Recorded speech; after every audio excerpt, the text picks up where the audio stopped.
Hi everybody, Mr. Emerson here again. And what we're going to do today is we're going to prove this statement that the cosine of 2 alpha is equal to cosine squared alpha minus sine squared of alpha. But to do that, we're going to walk through cosine alpha plus beta equals cosine alpha cosine beta minus sine alpha sine beta. And then we're just going to say, well, let's just let the two angles be the same since they're arbitrary, which will immediately lead to this. Okay. You may have noticed my lights are out. That's because in Seattle, where I'm working, we know that with the lights out, it's less dangerous.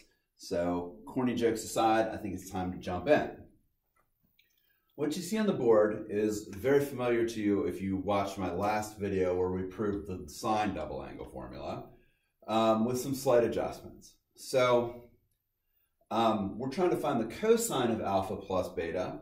So here's angle alpha, here's angle beta. This triangle with the green opposite side here, and I don't know if you can tell here, but this is, let's make that a little more evident. This length is the adjacent side, so I call that F. Over here, this little piece, G, we'll make use of later. All right, now, let's write an expression for cosine alpha, cosine alpha plus beta using what's on the board.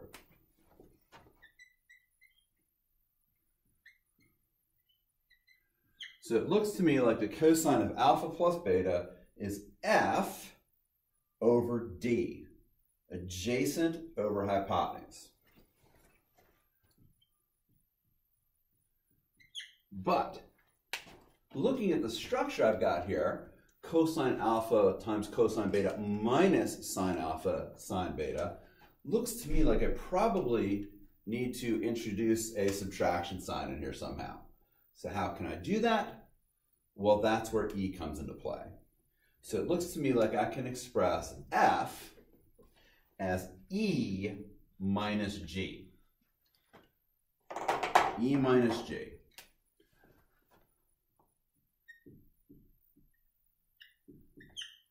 Okay, so there's my modified expression for the cosine of alpha plus beta. E minus G over D. Okay, now let's start writing stuff that we know about alpha and beta. So just right off the top, sine of alpha looks to be A over C, opposite over hypotenuse. That does not give me much right now. Okay, and let's see, cosine of alpha is this adjacent side over this hypotenuse, so E over C. Okay, is that helpful? Well, maybe. I've got an E here and I've got an E here, so that's kind of looking a little bit helpful. All right, now let's move on to beta. So the sine of beta is, here's a triangle, the triangle for beta, so I get B over D.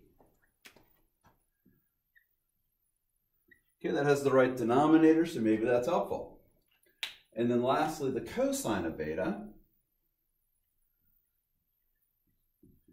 is C over D. I like the fact that I've got D's in the denominator there.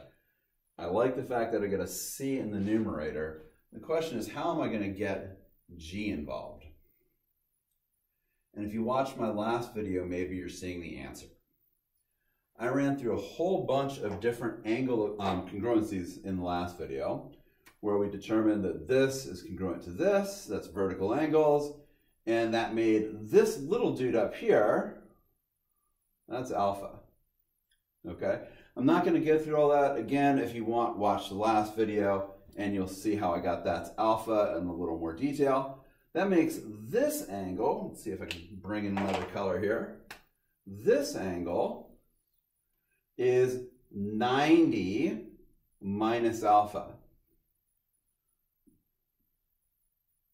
Okay, which makes this guy alpha. All right, now I'm going to clean this up a little bit. So I'll pause a second if you need to write something down.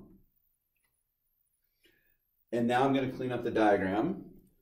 so that we can see the key here.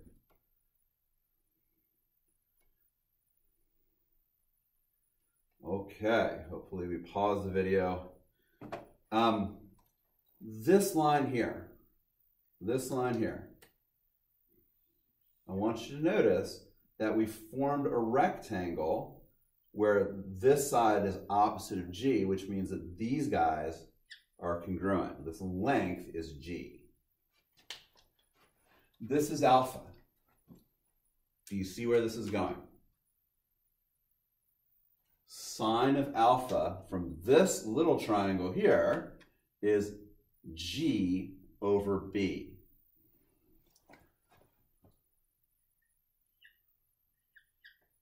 That looks useful to me. That looks very useful to me. That's going to introduce the G here. Okay, let's see where we're at now and see if we need to do anything else. So I'm going to write an expression, cosine alpha, cosine beta. So cosine alpha, cosine beta. What would that look like? Right now, the way I've got this written, cosine alpha is E over C,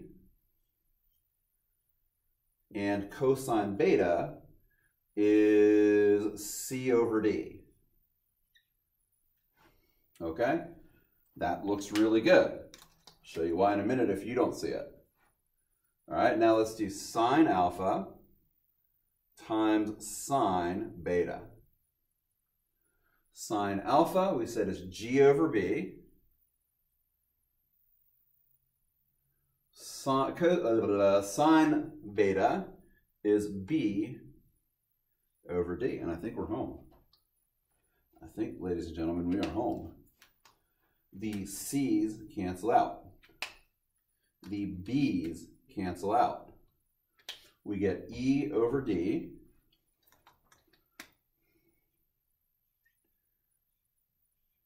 minus G over D. Put those two fractions together. We got it. All right? We got what we need. And now all we have to do is remember that if I let alpha and beta be the same angle, this falls out as a consequence.